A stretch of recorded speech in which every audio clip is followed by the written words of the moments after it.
The streets of New Orleans buzzed with life, a symphony of jazz and chatter that echoed through the French Quarter.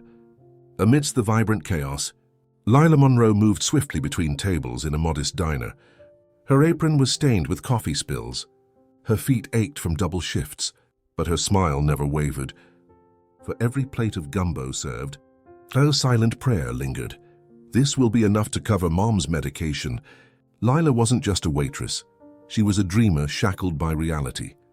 Behind the tired eyes and forced grin lay an artist who had once aspired to craft couture masterpieces. But dreams didn't pay bills, and her life had devolved into a routine of exhaustion and worry. Her mother's illness had drained their savings, and the rent was due in less than a week. Every tick of the clock felt like a countdown to disaster. That night, after her shift ended, Lila sat at a corner booth, the diner now eerily quiet.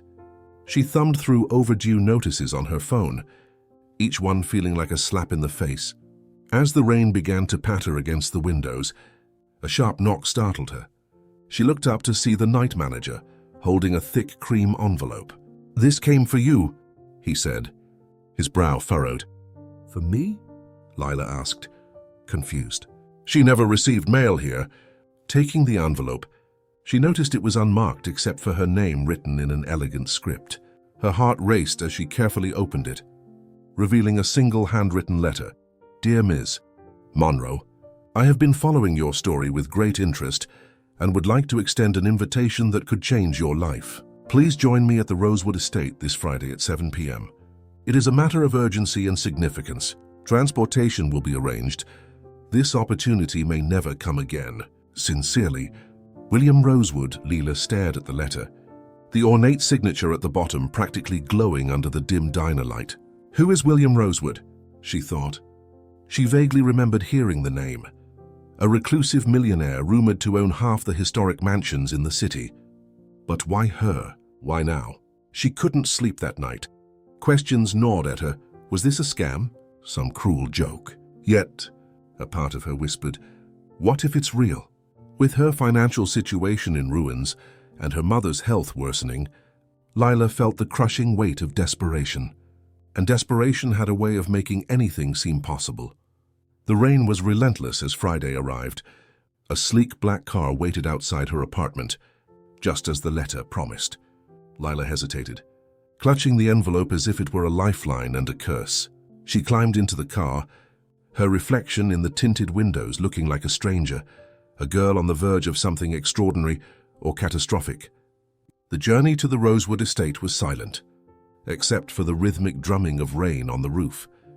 The city lights faded into the distance, replaced by towering oaks and a mist that clung to the winding road. When the car finally stopped, Lila's breath hitched. Before her stood the estate, a sprawling mansion with Gothic spires, its windows glowing like watchful eyes. The butler who greeted her was formal but expressionless, ushering her inside without a word. The grandeur of the interior was overwhelming. Marble floors, towering chandeliers, and walls adorned with paintings of faces that seemed to follow her every move. Yet, despite the luxury, a chill hung in the air, as if the house itself were holding its breath. "Mr. Rosewood is waiting," the butler said, leading her to a grand parlor. As Lila stepped inside, her eyes were drawn to the man seated by the roaring fireplace. William Rosewood. His presence was commanding despite his age, his silver hair and sharp features making him look like he had stepped out of a vintage portrait. "Miss Monroe," he said, his voice smooth but deliberate. "Thank you for coming. You must have many questions." Lila nodded, her throat dry. "I do, but I don't know where to start." William leaned forward, a faint smile tugging at the corners of his lips. "Then let me make it simple. I brought you here because I believe we can help each other. But first, you must agree to my terms." "Terms?" Lila echoed, her pulse quickening. "Yes," he said, his eyes gleaming with something unreadable. "But we'll discuss that in time. For now, enjoy the hospitality. This is only the beginning." The words lingered in Lila's mind as she was shown to her room, a lavish suite that felt more like a gilded cage. What terms? What did William Rosewood want from her? As the rain continued to beat against the estate's towering windows, Lila couldn't shake the feeling that she had stepped into something far larger and far darker than she could have ever imagined. What will happen to Lila? What are William Rosewood's true intentions? Don't miss the next chapter of this shocking tale. If you're as intrigued as Lila, hit the like button, share this video with your friends, and subscribe to our channel for the next thrilling part of the story.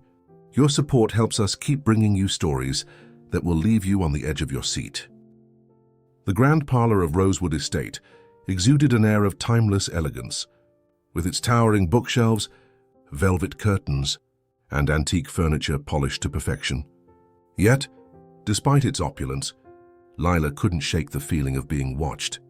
The room was too still, as if the very walls held their breath. William Rosewood sat in a high-backed chair near the fireplace, his sharp blue eyes locked onto Lila as she entered. Despite his advanced age, he carried himself with an air of authority that demanded respect.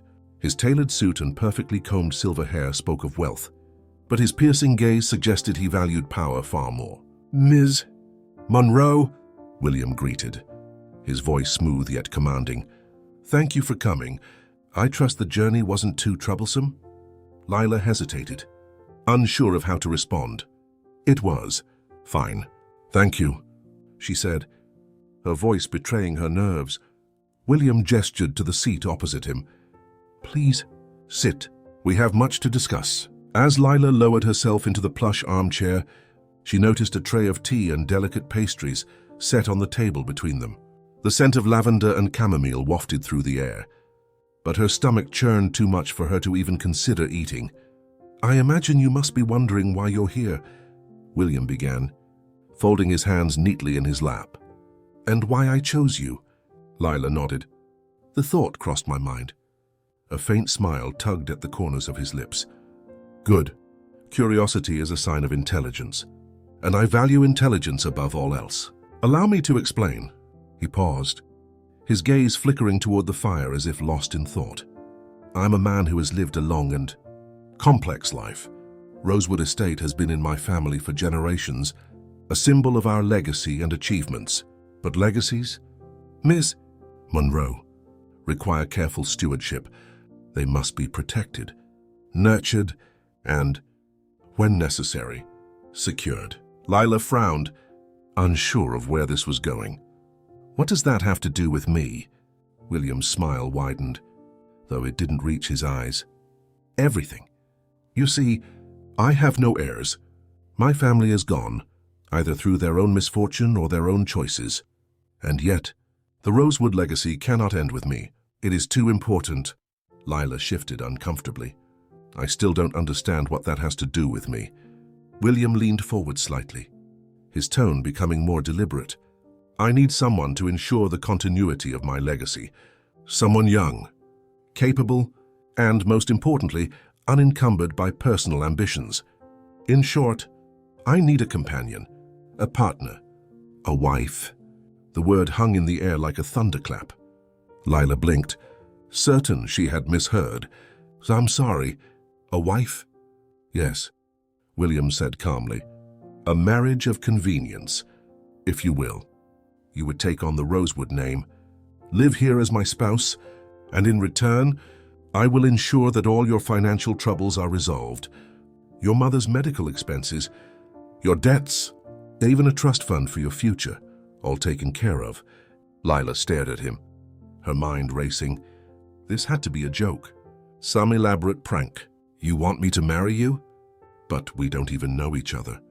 "True," William admitted, "but our connection doesn't need to be built on love or sentiment. This is a practical arrangement, nothing more. And I believe you are uniquely suited for it." "Why me?" Lila demanded. "There are millions of women out there. Why pick someone like me?" William's expression softened, but only slightly. "Because you remind me of someone I once knew, someone who was loyal, resourceful, and capable of understanding the weight of responsibility. Besides," he added, a glint of amusement in his eyes, "you have little to lose, and much to gain." Lila's cheeks flushed with anger and humiliation. "You don't know anything about me.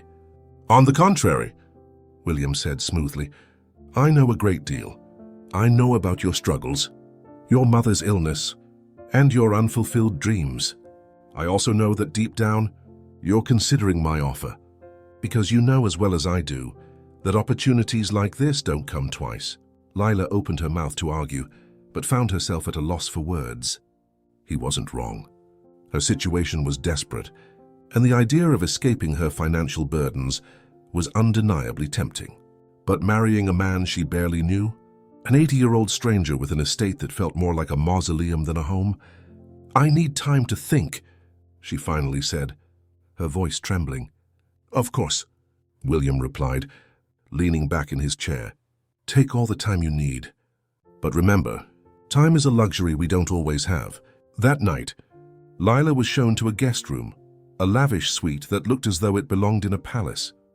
The bed was enormous, draped in silk sheets, and the chandelier overhead sparkled with a cold, distant light. Yet, despite the luxury, Lila felt a chill seep into her bones. She sat by the window, staring out at the vast gardens illuminated by the moonlight. The estate was breathtaking, but it felt empty, hollow. The air seemed heavy with secrets, and Lila couldn't shake the feeling that accepting William's proposal would come with a price far greater than she could imagine. Her thoughts were interrupted by a soft knock at the door. It was the butler, carrying a small tray with a letter resting on it. From Mr. Rosewood, he said, bowing slightly before retreating into the shadows. Lila unfolded the letter, her hands trembling. Miss Monroe, I understand this decision weighs heavily on you. But know this, the Rosewood legacy is not just about wealth or power. It is about survival, and it demands a worthy successor. If you accept, you will not just be saving yourself, you will be part of something far greater. Time is fleeting. My dear, choose wisely. Sincerely, William Rosewood. The words sent a shiver down her spine. What did he mean by survival? And why did it feel like there was more to this arrangement than he was letting on? Lila folded the letter carefully, her mind swirling with doubt and unease. As she lay in bed that night, the shadows in the room seemed to grow darker, the silence more oppressive. Somewhere in the distance, a faint creak echoed through the hall, as though the house itself were alive, watching, waiting. The first morning at Rosewood Estate was shrouded in a misty quietness. Sunlight seeped through the heavy curtains of Lila's room, casting faint, golden streaks across the floor. Despite the luxurious bed and soft linens, she hadn't slept well. Her dreams were fragmented, haunted by William's cryptic words and the lingering sense that this estate held secrets she wasn't meant to uncover. As Lila descended the grand staircase, she was greeted by the butler, Mr. Graves, whose stoic demeanor made her wonder if he ever smiled. Good morning, Miss Monroe, he said in a tone that was polite but distant. Mr. Rosewood has requested your presence in the dining room. Thank you, Lila murmured, adjusting the sleeves of the elegant dress she'd found in her closet, a gesture that felt more like donning armor than clothing. She wasn't sure if she should be relieved or unnerved by the wardrobe that fit her perfectly, as though it had been tailored in advance. The dining room was as grand as every other part of the estate, a long mahogany table polished to a mirror finish, chandeliers dripping with crystals, and walls adorned with portraits of stern-faced ancestors. At the head of the table sat William, sipping tea as though he were presiding over a royal court. Ah, Lila, he greeted, gesturing for her to sit. I trust you slept well. She hesitated before taking her seat.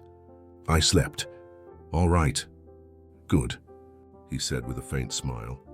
You'll find that life here is quiet, but it has its charms. I've instructed the staff to ensure your comfort. A small group of staff appeared, serving her an elaborate breakfast that seemed far too decadent for one person.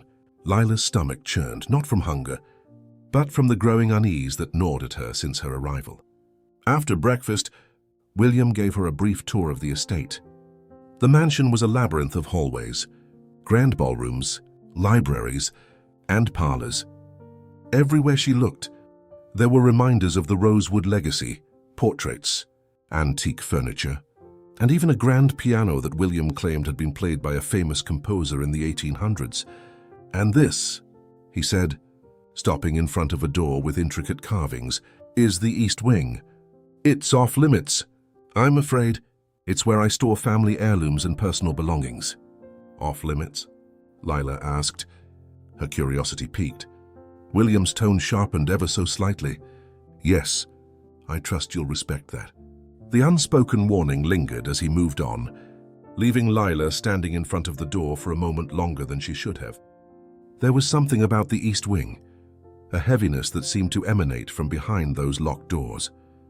Over the next few days, Lila tried to settle into life at Rosewood Estate. The staff, though efficient, were oddly silent, as if they were ghosts themselves. They avoided eye contact and often disappeared into the shadows before she could speak to them. Even the sprawling gardens, with their perfectly manicured hedges and blooming roses, felt lifeless, as though no one truly lived here. One evening, unable to sleep, Lila wandered the halls. The dim lighting made the mansion feel like a scene from a Gothic novel, its grandeur overshadowed by a creeping sense of foreboding. Her steps led her to the library, a cavernous room lined with towering bookshelves. The scent of aged paper and polished wood filled the air. As she browsed, her fingers brushed against a peculiar book, its spine cracked and cover worn. Inside, she found a series of handwritten notes and newspaper clippings detailing disappearances in the area over the past few decades. Lila's pulse quickened as she scanned the pages. Each missing person had some connection to Rosewood Estate: former staff members, visitors, even acquaintances of William Rosewood himself. The most recent case was less than 5 years ago, a young woman who had worked as a housemaid and vanished without a trace. The sound of footsteps made her snap the book shut. Her heart raced as she turned to see Mr. Graves standing in the doorway. "Is everything all right, Miss Monroe?" he asked, his tone unreadable. "Yes," she lied, clutching the book behind her. "I was just looking for something to read." Mr. Graves nodded but lingered for a moment, his gaze piercing. "The library is vast, but some stories are better left untouched." From that moment, Lila's perception of the estate changed. The grandeur she'd initially admired now felt oppressive, and every shadow seemed to conceal a secret. She began to notice subtle oddities. The way the staff whispered when they thought she wasn't listening. The way locked doors seemed to outnumber open ones, and the faint creaks that echoed through the halls at night. Her suspicions deepened when she overheard a conversation between Mr. Graves and another staff member. "She doesn't know yet," one of them whispered. "She will soon, Mr. Graves replied. "And when she does, it will be too late." Lila's stomach turned. What didn't she know? And why did it feel like everyone in the house was in on some dark conspiracy? One afternoon, while William was occupied with a phone call, Lila found herself standing in front of the East Wing door. The ornate carvings seemed to twist in the dim light, daring her to unlock its secrets. Against her better judgment, she pressed her ear to the door, straining to hear anything beyond it. Nothing. Her fingers grazed the doorknob, and she froze. Was she ready to cross this line? If William or Mr. Graves caught her, there would be no turning back. "Curiosity is a dangerous thing," came a voice behind her. Lila spun around to see William standing at the end of the hall, his expression unreadable. I was just exploring," William interrupted, his tone calm but laced with something darker. He approached slowly, his cane tapping against the polished floor. "I understand the allure of the unknown, but I must warn you. Lila, some doors are locked for a reason." Her cheeks flushed with embarrassment and fear. "I didn't mean to..." William held up a hand, silencing her. "Let this be the last time. For your own good." That night, Lila lay awake in her grand bed, her mind racing. What was behind the locked doors? What secrets was William so desperate to protect? The more she thought about it, the more she realized that her presence at Rosewood Estate wasn't just about marriage. It was about something far more sinister.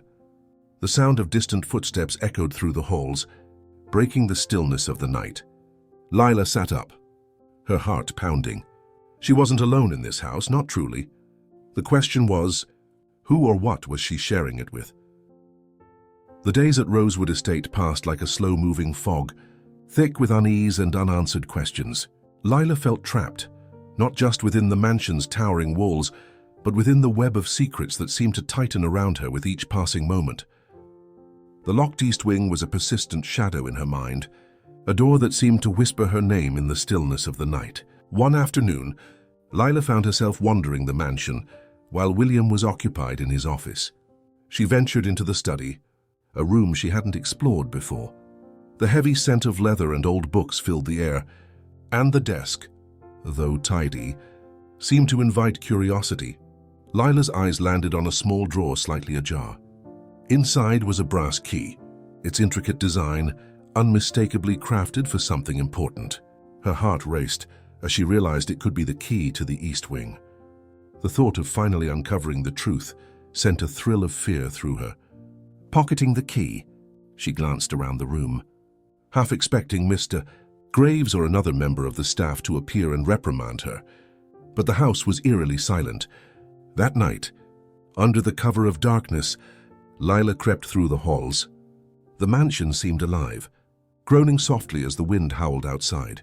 Her footsteps barely made a sound on the polished floors, but her breathing was shallow and loud in her own ears. She reached the door to the East Wing and paused, the key cool and heavy in her hand. A flicker of doubt surfaced. Should I do this? She thought. But curiosity and suspicion had taken root too deeply to ignore. The key slid into the lock with an almost mechanical precision. The soft click reverberated through the silent hall like a gunshot, sending a chill down her spine. Slowly, she pushed the door open. The air beyond was colder, stale, as though untouched for decades. The corridor was lined with faded wallpaper, its patterns peeling at the edges, and dust floated in the faint moonlight that seeped through the small, high windows. The shadows seemed to twist and stretch, making the space feel far more oppressive than it should have. Lila's exploration led her to a room at the end of the hallway. Inside, she found dozens of portraits hanging on the walls. Each depicted a woman, young, elegant, and hauntingly familiar. She stepped closer, her breath hitching. One of the women looked almost identical to her. Beneath each portrait was a name and a date. The names were unfamiliar, but the dates were chilling. Each one marked the year the woman had arrived at Rosewood Estate, and none of them went beyond a single year. Who were they? Lila whispered to herself, her voice trembling.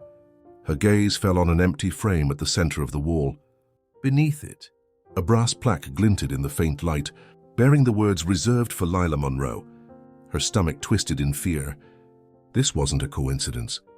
This was a plan she had somehow walked into without knowing.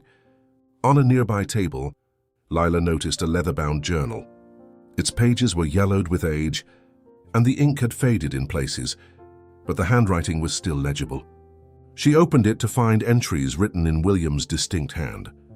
The journal detailed a grim pattern.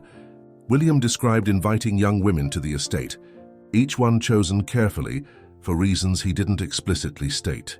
Over time, the entries became more cryptic, mentioning terms like transference, preservation, and sacrifice. One entry in particular froze her blood. Lila Monroe, the final piece. Her energy is unique, untapped, and precisely what is needed to complete the process. The Rosewood legacy will endure, as it always has. Time is the enemy, but with this step, I will conquer it once and for all. Her hands shook as she snapped the journal shut. The words didn't just hint at a dark plan, they confirmed it. She wasn't here by chance. William had been watching her, planning this, and now she was part of something she couldn't escape.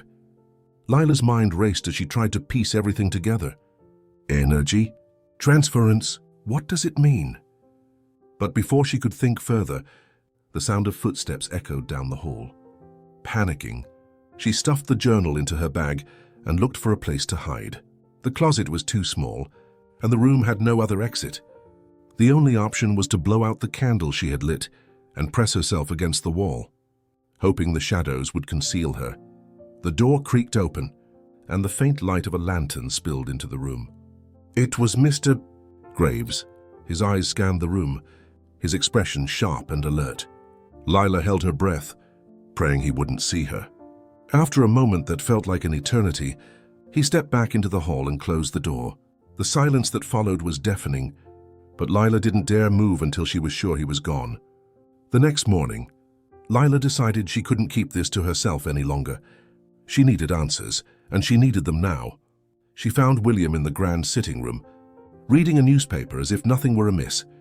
"Good morning, Lila," he said without looking up. "You seem troubled." Lila clenched her fists, her voice shaking. "I found your journal." William's expression didn't change, but there was a glint in his eyes as he set the newspaper down. "I see. Who were those women?" she demanded. "What did you do to them?" "What does this transference mean?" William sighed, leaning back in his chair.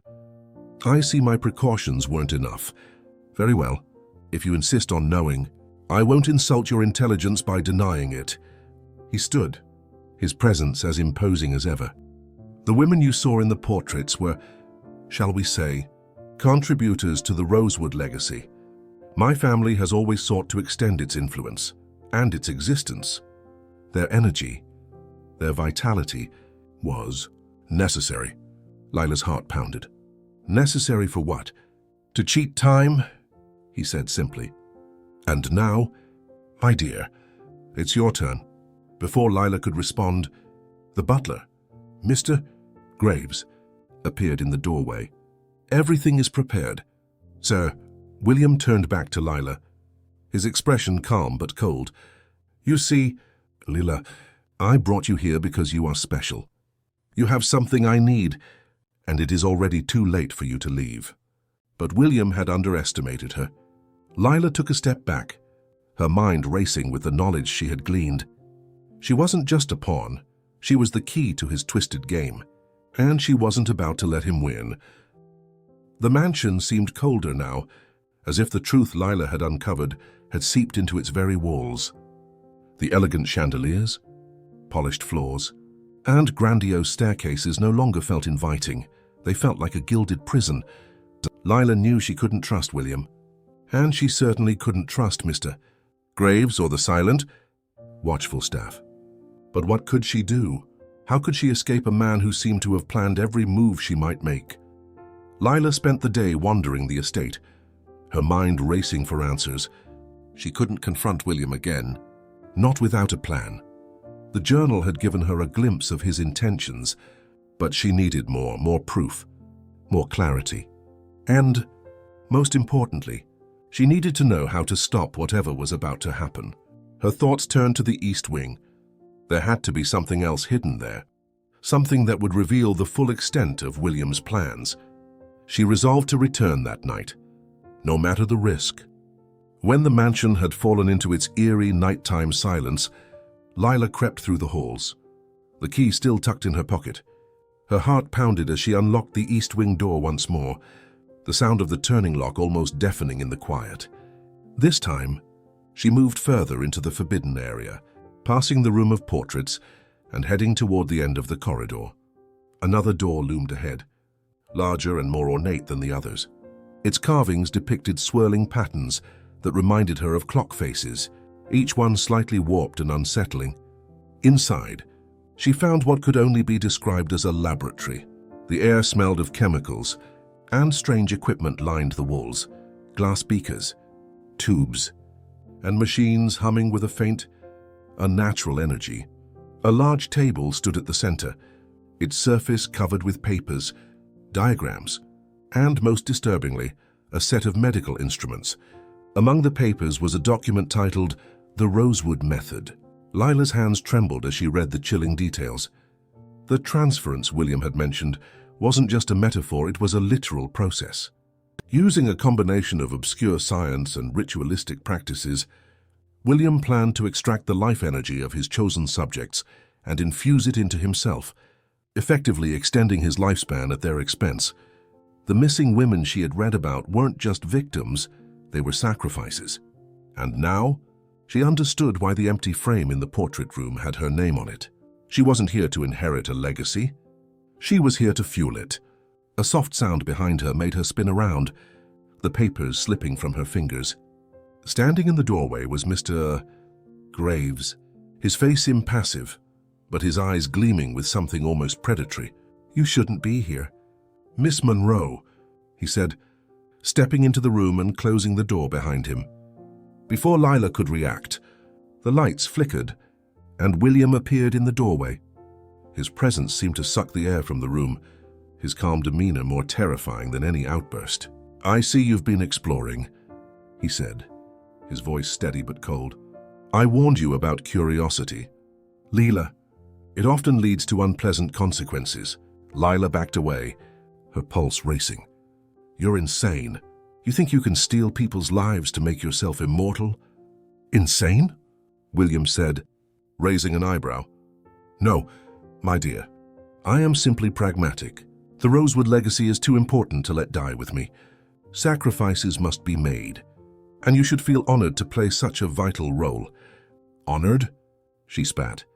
"You've killed people, destroyed lives, and you think I'm just going to let you do the same to me?" William stepped closer, his expression darkening. "It is already too late. Lila, you agreed to come here, to marry me, to become part of this estate. The process has already begun." "What are you talking about?" Lila demanded, fear twisting in her gut. "You've felt it, haven't you?" William said, his voice almost gentle now. "The tiredness, the strange dreams, the sense that something is being pulled from you. The house itself is part of the process.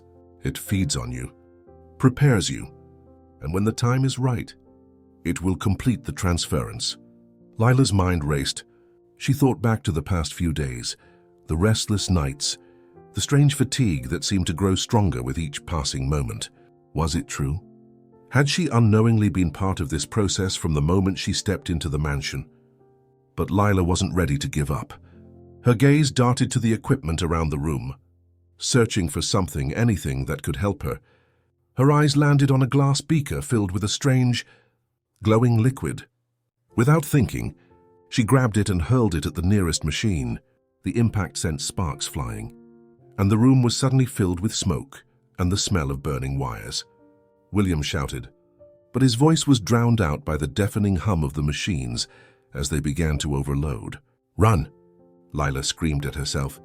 Bolting past Mr. Graves, who seemed momentarily stunned by the chaos, she raced down the hall, her footsteps echoing as she tried to navigate the labyrinth of the mansion. Behind her, she heard William's voice, calm and sinister. "You can't escape. Lila, the house won't let you."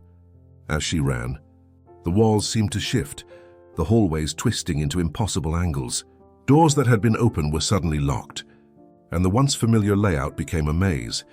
The mansion itself seemed alive, working against her. Lila finally stumbled into the library, slamming the door shut behind her. She leaned against it, gasping for breath. The house was silent again, but she knew it was only a matter of time before William found her. Her eyes scanned the room, landing on the journal she had hidden earlier. Grabbing it, she flipped through the pages, searching for anything that might help. One entry caught her eye, a passage about the mansion's core. The Rosewood estate is more than stone and wood. It is a vessel, a conduit for the energy that sustains the legacy. The core lies beneath, deep within the foundation. Destroy the core, and the process will collapse. Lila's breath hitched. If she could reach the core, maybe she could end this. But how? The journal mentioned a hidden staircase in the east wing, a staircase that led to the foundation of the house. Summoning every ounce of courage, Lila slipped back into the hallways, her movements silent and deliberate. She retraced her steps to the east wing, her heart pounding with both fear and determination. If this was her only chance, she couldn't waste it. She found the staircase hidden behind a tapestry. Just as the journal described, the air grew colder as she descended, the stone steps slick and uneven. At the bottom, she found a chamber glowing with an unnatural light. At its center was a strange, pulsating object, a heart-like structure that seemed to breathe with the house itself. With no time to think, Lila grabbed a heavy candlestick from the wall and swung it with all her strength. The core cracked, releasing a deafening wail that echoed through the chamber. The mansion trembled, the walls cracking as if in pain. As the core shattered, Lila felt a surge of energy rush through her, leaving her breathless. She turned and raced back up the stairs, the mansion collapsing around her. She barely made it to the front door before the entire structure caved in, burying its dark secrets forever. The ruins of Rosewood Estate smoldered in the faint light of dawn, a ghostly mist curling around the charred remains. Lila stood at the edge of the debris, her breath visible in the cold morning air. Every muscle in her body ached, but the mansion was gone, and with it, William Rosewood and his monstrous legacy. For the first time in what felt like weeks, she felt a flicker of hope. "It's over," she told herself. "I'm free." Over the next few days, Lila stayed in a small motel in a nearby town, trying to process everything that had happened. News of the mansion's destruction spread quickly, with headlines speculating on the mysterious fire that reduced one of New Orleans' most historic estates to rubble. She avoided reporters and ignored the incessant buzzing of her phone, unwilling to relive the trauma by explaining it to anyone. She spent hours poring over the journal she had salvaged before the mansion collapsed, searching for closure. Yet, as she read, unease began to creep back in. One entry stood out, written in William's meticulous hand: "The Rosewood legacy is eternal. The house is merely a vessel, a shell for what truly matters. Destroy the vessel if you must, but the legacy will endure. It always does." The words gnawed at her, refusing to leave her mind. What did William mean? Had she really stopped him? Or had she only delayed the inevitable? On her third night at the motel, Lila decided to venture out. The small town's streets were quiet, the lamplight casting long shadows on the cobblestones. She entered a diner, hoping to find some semblance of normalcy. As she sat at the counter, sipping a cup of coffee, a man approached her. He was dressed in a sharp suit that seemed out of place in the sleepy town. His smile was friendly, but his eyes were calculating. "Lila Monroe?" he asked. His voice smooth. Lila froze, her grip tightening on the coffee cup. "Who's asking?"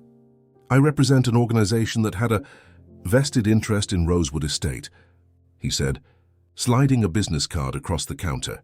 "We'd like to speak with you." Lila glanced at the card. It was plain, with only a name, Elliot Graves, and a phone number. Her stomach twisted. Graves. The name couldn't be a coincidence. "I'm not interested," she said, standing to leave. "Are you sure?" Elliot asked, his tone polite but firm. "There's much you don't know, Miss Monroe, and walking away might not be an option." Lila's pulse quickened. "What do you mean?" Elliot's smile didn't falter. "The legacy doesn't end just because the house is gone. You've become part of something much bigger than you realize." Back at the motel, Lila couldn't shake the man's words. She stared at the card, tempted to call just to find out what he meant. Instead, she tore it in half and threw it in the trash. But the unease didn't fade. That night, her dreams were vivid and unsettling. She found herself back in the ruins of the mansion, walking through the rubble. The air was thick with ash, and yet she felt an inexplicable pull to keep moving forward. At the center of the ruins, she saw William. His face was untouched by the fire, his piercing blue eyes locked onto hers. "You think you've won," he said, his voice echoing unnaturally. "But you don't understand. The legacy isn't tied to the house. It's tied to you." Lila woke with a start, her heart racing. The clock read 3 a.m., but sleep was impossible. She couldn't shake the feeling that William's words weren't just a dream, they were a warning. The next morning, the motel manager handed Lila a package. It was small, wrapped in brown paper, and had no return address. Her name was scrawled across the top in a handwriting she didn't recognize. Inside was a locket. It was ornate, its gold surface engraved with intricate patterns that felt oddly familiar. When she opened it, her breath caught. Inside was a portrait of herself, but not as she was now. The woman in the locket was dressed in Victorian-era clothing, her expression serene but hauntingly similar to Lila's own. Beneath the portrait was an inscription. Time bends, but it does not break. Lila's hands trembled as she closed the locket. This wasn't possible, was it? Determined to get answers, Lila returned to New Orleans and sought out Elliot Graves. She found him in a sleek, modern office building, a stark contrast to the antiquated feel of Rosewood Estate. Elliot greeted her with the same calm smile. "I knew you'd come." "Start talking," Lila demanded, placing the locket on his desk. "What is this? And what do you mean I'm part of the legacy?"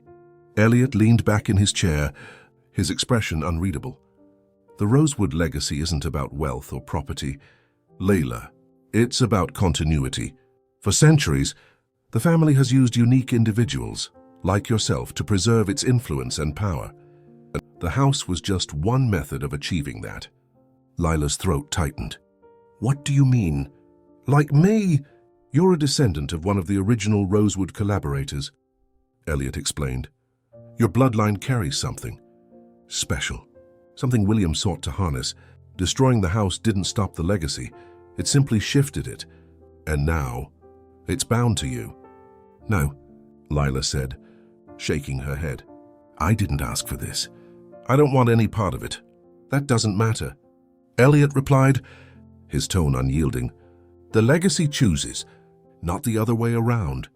As Elliot spoke, Lila began to feel a strange sensation, like a pulse beneath her skin, a rhythm that wasn't her own. Her vision blurred, and for a moment, she wasn't in the office anymore. She was back at the mansion, standing in front of the glowing core. But this time, she wasn't alone.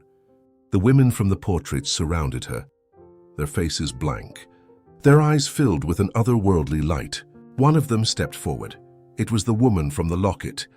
"Welcome, Lila," she said, her voice echoing like a chorus.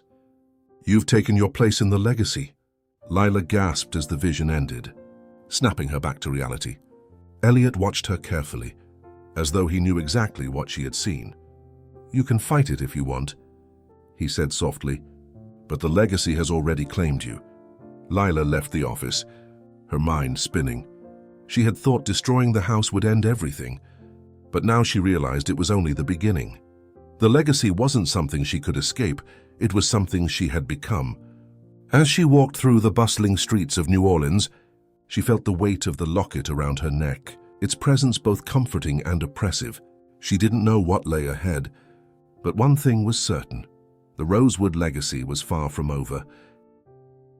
The streets of New Orleans were alive with the hum of daily life, but to Lila, it all felt distant, as if she were moving through a dream. The weight of the locket around her neck served as a constant reminder of the truth she couldn't escape. She had destroyed Rosewood Estate, but not its legacy. That legacy now pulsed within her, a living thread tying her to a history she wanted no part of. Lila sat at a small cafe in the French Quarter, staring at a cup of coffee that had long gone cold. Elliot Graves's words still echoed in her mind. "The legacy has already claimed you." Could she fight it? Did she even have a choice? She turned the locket over in her hands, studying the intricate patterns engraved on its surface. It felt alive, as though it pulsed faintly with each beat of her heart. Inside was the haunting portrait of the woman who resembled her, the inscription taunting her with its cryptic promise. "Time bends, but it does not break." Lila's phone buzzed, snapping her out of her thoughts. It was an unknown number. Hesitating, she answered. "Miss Monroe," came Elliot's smooth voice, "I trust you've been reflecting on our conversation. What do you want from me?" she demanded, her voice sharp. "I only want to help," he replied calmly. "The legacy isn't a curse. Lila, it's an opportunity, a chance to shape the future, to wield a power few could ever comprehend, but it requires acceptance. Resistance will only bring pain." Lila gripped the phone tightly. "I never asked for this." "None of them did," Elliot said, his tone softening. "But the legacy doesn't care about consent. It chooses. The question is, will you embrace it or let it consume you?" The line went dead, leaving Lila with more questions than answers. That evening, As the sun dipped below the horizon, Lila wandered through Jackson Square, her steps aimless. The air was cool, carrying the faint scent of flowers from nearby vendors. The square bustled with street performers and artists, their presence a reminder of the normal life she longed to reclaim. But she couldn't ignore the growing sense that she was being watched. The feeling was subtle at first, but it intensified with every step. Turning a corner, she saw him, a man standing in the shadow of a wrought iron gate, his face partially obscured by the brim of a hat. "Who are you?"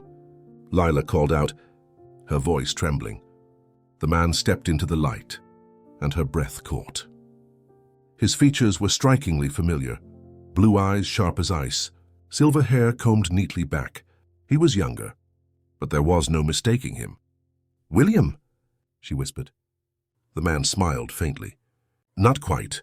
Let's just say, I'm what remains." Lila took a step back, her mind reeling. "This isn't possible. You're dead, am I?" he asked, tilting his head. The house was just a vessel. "Lila, the legacy lives on in you, in me, in every thread that connects us to it. What do you want from me?" she demanded, her voice rising. "To guide you," he said simply. "To help you understand what you've become." "I don't want any of this," she shouted. "I didn't ask for it, and I won't let it control me." William, or whoever he was, sighed, as though speaking to a stubborn child. "You can't run from this. Lila, the more you resist, the stronger it will pull. Embrace it, and you might find freedom. Deny it, and you'll lose everything." When Lila blinked, he was gone. The square was just as it had been moments before, vibrant, loud, and utterly indifferent to the storm raging inside her. That night, she returned to her motel room and stared at herself in the mirror. She searched for signs of change, for evidence that the legacy was taking hold, but all she saw was a woman on the brink of something she didn't understand. Opening the locket again, she traced the engraving with her finger. The phrase felt like a riddle, one she couldn't solve. "Time bends, but it does not break." What did it mean? Was she a pawn, or did she have the power to shape her own destiny? As she closed the locket, a soft glow emanated from it, casting faint patterns on the walls. The light wasn't threatening, it was warm, almost comforting. For the first time, Lila felt a strange sense of connection, as though the legacy wasn't just a curse, but something more complex, something she might one day understand. Days turned into weeks, and Lila began to rebuild her life, or at least, she tried. She took a job at a local boutique, hoping the mundane routine would drown out the whispers of the legacy. But the locket remained with her, its weight both literal and metaphorical. Sometimes, she swore she could hear voices, faint, distant murmurs calling her name. She dismissed them as echoes of her fear, but deep down, she knew they were something more. One evening, she found herself drawn to a small antique shop, tucked away on a quiet street. The shopkeeper, an older woman with piercing green eyes, greeted her with a knowing smile. "You carry something powerful," the woman said, her gaze dropping to the locket. "It's not often I see one of those." Lila froze. "You know what this is?" The woman nodded. "It's part of a much larger story, one that stretches across centuries. You've been chosen, my dear, but the choice is still yours." "What choice?" Lila asked, her voice barely a whisper. "To use it," the woman said simply. "For good, for ill, or not at all.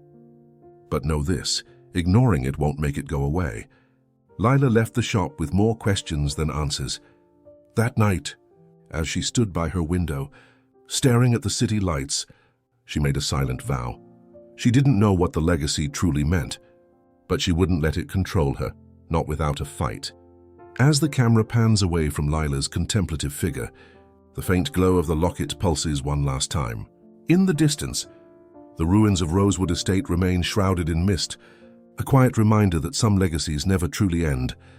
Will Lila embrace her newfound power? Or will the legacy consume her? The answers lie ahead, but for now, the path remains open. If this story captivated you, don't forget to like, share, and subscribe to our channel for more thrilling tales.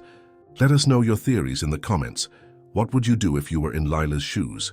Stay tuned for more mysteries and unforgettable journeys.